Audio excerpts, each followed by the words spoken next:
Mémoire d'un continent. Elikem Bokolo. Cette émission vous est présentée en partenariat avec l'UNESCO. Histoire générale de l'Afrique, la perspective de l'archéologie.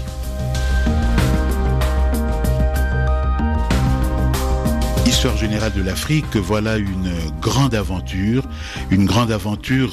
réussie, mais une aventure qui continue.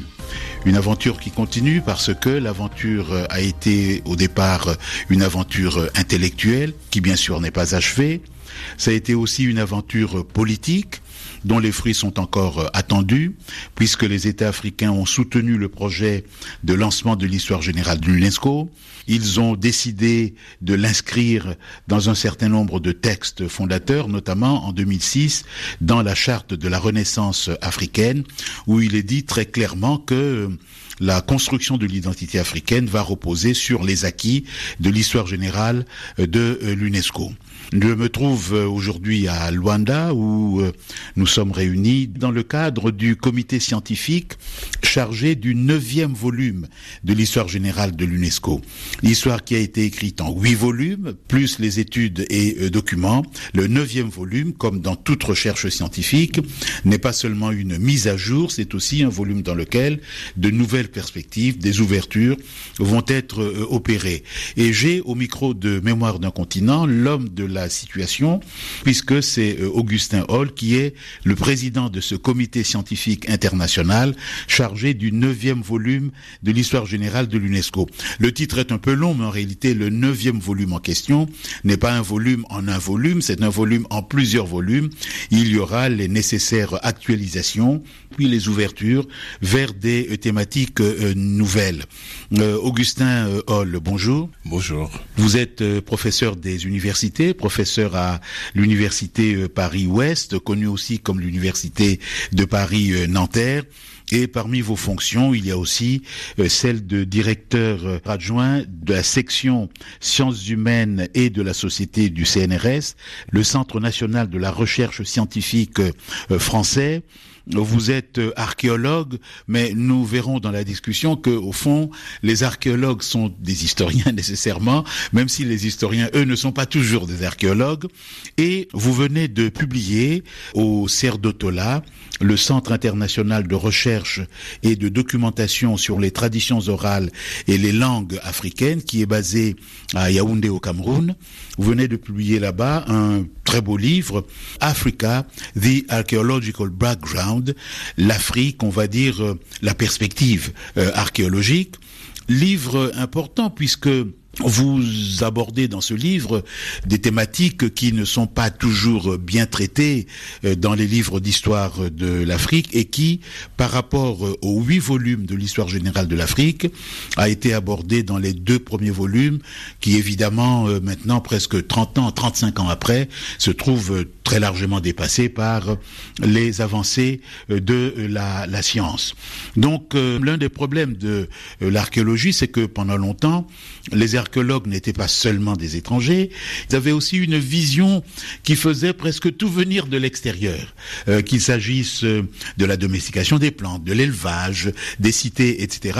Vous avez à la fois une perspective nouvelle et une pratique du terrain, si je peux utiliser ce mot, qui conduit donc à renverser totalement les perspectives et bien sûr les conclusions. Oui, absolument. Disons que dans la foulée de la colonisation et puis des indépendances, l'archéologie demandant quand même une certaine période de longue formation, il est tout à fait normal qu'il n'y ait pas eu d'archéologues africains au sens propre du terme pendant la période coloniale.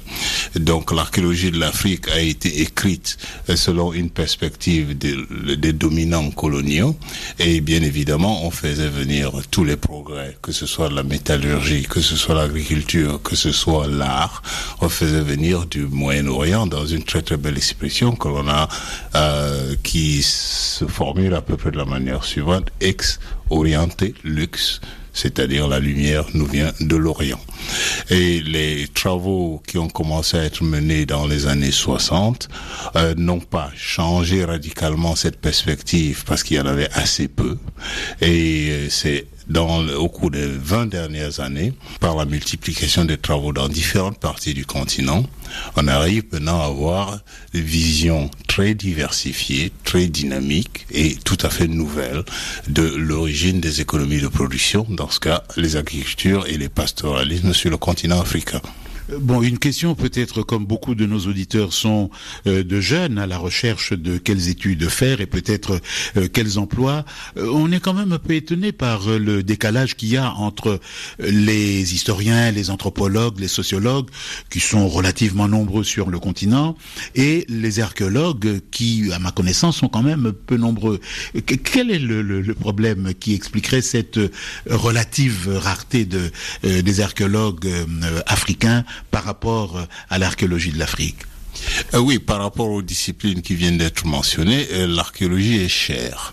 L'archéologie exige une pratique de terrain soutenue qui coûte en moyenne beaucoup plus cher que les recherches dans les bibliothèques ou bien dans les archives. Et après la fouille, il faut bien analyser les matériaux. Et comme ces matériaux sont diversifiés, cela fait appel à des expertises diversifiées. Et si on veut bien faire son travail, et il y a quand même des moyens importants à mobiliser pour pouvoir faire une bonne archéologie. Nos universités, surtout dans l'espace francophone, ne sont pas très bien équipées pour soutenir l'archéologie. On peut même dire que l'archéologie, même celle pratiquée par les collègues africains en Afrique, est financée de l'étranger dans la plupart des cas. Donc on a l'impression que, disons, les élites gouvernantes dans les pays africains estiment que cette discipline est dépensière. Donc, il faut lui donner les moyens juste minimaux et peut-être ne pas multiplier les postes d'archéologues dans les universités. Alors, justement, par rapport à cette situation, votre livre commence par un bon point de commencement puisqu'il s'agit d'économie. Et ce que vous montrez, c'est donc une perspective archéologique. Vous montrez que c'est en Afrique, à partir des Africains, de leur état démographique, de leurs besoins et de leur savoir-faire que on a vu commencer à émerger des économies de production. C'est un moment tout à fait important puisque dans la tête de beaucoup de nos jeunes, l'économie de production qui avance, qui se transforme, c'est nécessairement de l'extérieur que ça vient. Oui, c'est une des, disons, des grandes découvertes de recherche de terrain soutenu, mais qui part de principes écologiques tout à fait élémentaires. On domestique que des plantes qui existent dans le milieu dans lequel on vit.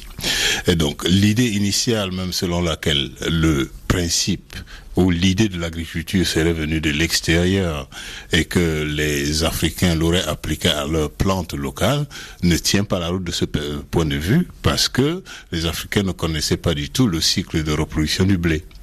Et donc, ils ne peuvent pas appliquer le cycle de reproduction du blé au cycle de reproduction du mil, parce que le blé est une céréale qui pousse en régime de pluie d'hiver, et le mil est une céréale qui pousse en régime d'été. Donc, ils ont des cycles totalement différents. Or, si on considère que les chasseurs-cueilleurs africains, qui sont des très bons observateurs de la nature, ont compris le système de reproduction de la nature, les graines poussent, les plantes croissent et puis donnent des fruits, les animaux naissent, vivent en troupeau et ils peuvent très bien pratiquer. L'expression est beaucoup plus simple en anglais qu'en français. C'est cultivation without domestication. C'est-à-dire qu'on peut entretenir les plantes sélectionnées, éliminer les compétiteurs pour que ces plantes-là prospèrent et venir cueillir leurs fruits sans avoir à les cultiver au sens propre du terme. Donc, à partir de ces différentes expériences, la plante subit les pressions humaines et se modifie comportamentalement, si on peut se parler ainsi. Ce qui fait que la domestication, en fait, c'est la modification l'organisation des gènes de la plante, surtout dans son système de reproduction naturelle. Et ceci s'est fait dans plusieurs parties du monde de manière indépendante. Aujourd'hui, on a au moins 7 foyers de domestication totalement indépendants les uns des autres. Du coup, ce processus se prolonge, se diversifie et va conduire à des économies de plus en plus complexes. Exactement. Donc, en raison de la gamme de plantes ou bien d'animaux représentés dans un environnement particulier, Certaines plantes n'ont pas besoin d'être domestiquées. On ne peut pas dire que les avocatiers ou bien les arbres fruitiers sont des arbres domestiques. C'est des plantes qui sont sous le contrôle des êtres humains qui peuvent les planter à leur gré en faisant des champs ou tout simplement en plantant des individus dans différents espaces bien sélectionnés. En revanche, pour les herbacées qui sont des plantes annuelles, le changement génétique peut se faire relativement rapidement entre 10 et 20 ans. Le gène de la plante qui permet à la graine de tomber pour réoccuper sa place dans le sol peut tout simplement être endormi. C'est-à-dire qu'elle devient dormante, si vous voulez, et la graine ne tombe plus par terre. C'est ça le grain domestique par rapport au grain sauvage. Le grain sauvage tombe pour réoccuper la place au sol dans les 48 heures après avoir atteint son point de maturité. Le grain de céréales domestiques reste attaché à l'épi, et ce qui entraîne une facilité de récolte. Mais c'est souvent des résultats dus à une sélection non intentionnelle, parce qu'on choisit des champs particuliers, on manipule le même pool génétique de plantes pendant plusieurs récoltes, et entre 10 et 20, cela fait que comme le gène n'arrive plus à déclencher la chute du grain, il meurt, ou bien il s'endort, et on a des céréales domestiques. Donc ça veut dire aussi que l'habitat se transforme. Donc les gens vont de plus en plus se sédentariser dans la mesure où leur mode de production va dans le sens donc des cultures durables là où ils habitent. Oui, il faut être prudent avec la notion de sédentarisation dans la mesure où on a tendance à considérer sédentarisation comme fixation en un seul lieu une fois pour toutes. Oui, il y a une sédentarisation dans certains cas qui est provisoire dans la mesure où les implantations de villages peuvent être cycliques. Dans un territoire particulier, l'emplacement du village peut changer en fonction de la localisation des champs. Les agronomes qui ont travaillé sur la gestion des terroirs agricoles ont montré que pour la culture des champs, dès que l'on passe le seuil de 2 heures de marche aller et 2 heures de marche retour, autrement dit près de la moitié de la journée pour aller revenir de son champ, les paysans créent une case de champ pour avoir à y aller une seule fois pendant la saison de labour, récolter leurs graines et revenir au village une fois que la récolte a été faite. Donc quand les champs autour du premier village sont épuisés, on s'installe autour des nouveaux champs et le village, en fonction de la densité de population, se déplace assez aisément puisque les matériaux de construction sont relativement légers et assez abondants dans ce type d'environnement. Et donc il y a sédentarité dans la mesure où la communauté a construit un espace, a des habitations, mais ils ne deviennent pas des tels comme au Moyen-Orient. C'est là où le modèle de sédentarisation a été élaboré dans un premier temps. Mais l'occupation d'un terroir est permanente, mais l'emplacement du village change à peu près tous les 5 ou 6 ans.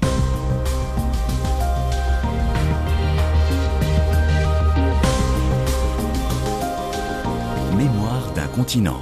Elikiam Bokolo. Nous sommes avec Augustin Hall, archéologue, pour voir ensemble ces périodes anciennes où les changements sont des changements de très longue durée, étalés sur un temps très très très long, mais il y a tout de même des changements. Alors vous évoquez dans votre livre une deuxième grande phase qui est la phase à la fois de l'innovation et de la créativité. Ce n'est pas seulement l'innovation. L'innovation, nous savons, ça peut venir un peu de manière fortuite. La créativité, c'est un processus de très longue durée. Donc, vous expliquez que la métallurgie est l'une des manifestations les plus spectaculaires de ces innovations. Et là aussi, vous montrez que les idées anciennes qui faisaient tout venir d'ailleurs, notamment du Moyen-Orient, aujourd'hui ne tiennent plus la route. C'est une des grandes découvertes des travaux sur la métallurgie africaine, mais qui reste très fortement contestée de plus en plus par une minorité de chercheurs. Il a été constaté qu'en Afrique, la séquence d'évolution des techniques n'est pas la même que partout ailleurs. En principe, on a ce qu'on appelle le système des 3 âges, c'est-à-dire l'âge de la pierre, l'âge du bronze et l'âge du fer. Dans la péninsule eurasiatique, autrement aussi appelée Europe, et puis l'Asie occidentale, cette séquence est respectée. En Afrique, en revanche, il n'y a pas d'âge du bronze intermédiaire entre la phase néolithique ou bien la phase d'émergence de l'agriculture et l'émergence de la métallurgie du fer.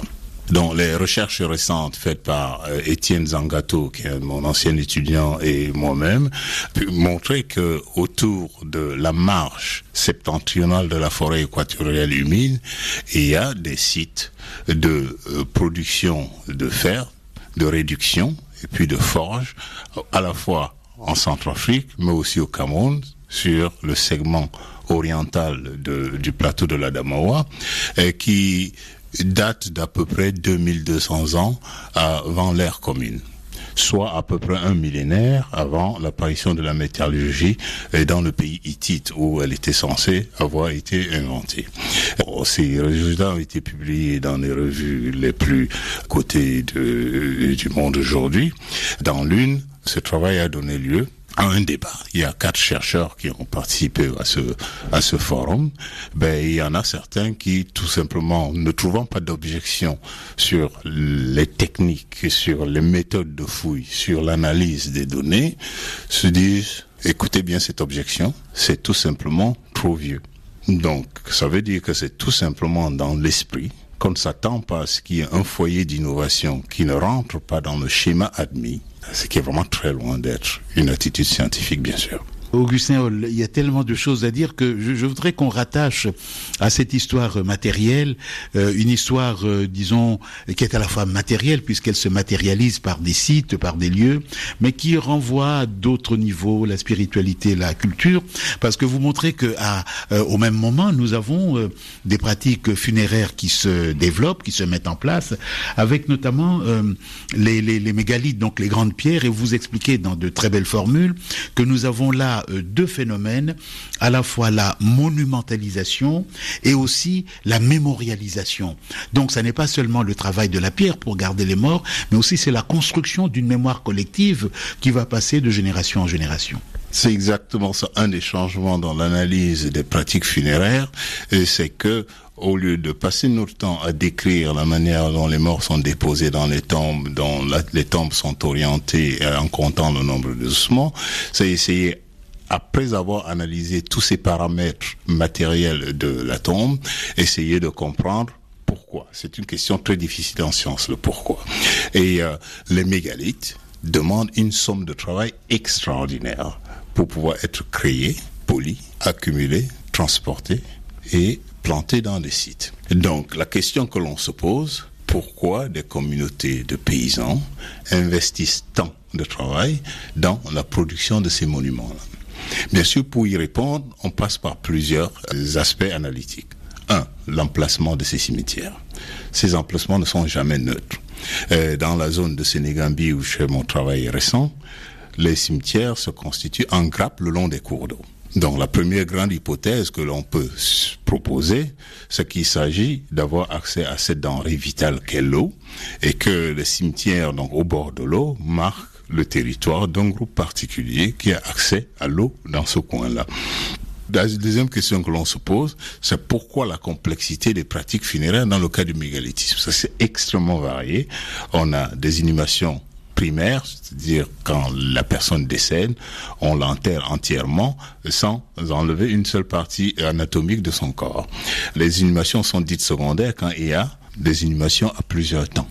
Soit on choisit des parties du squelette, ça peut être les os longs, ça peut être le crâne, que l'on enterre soit avec d'autres individus, soit tout simplement tout seul dans une nouvelle tombe qui est celle-là définitive. Merci beaucoup Augustin Hall de ces réflexions qui apportent beaucoup et dont je suis certain que elles susciteront des vocations parmi nos jeunes qui voient que l'archéologie, ça n'est pas seulement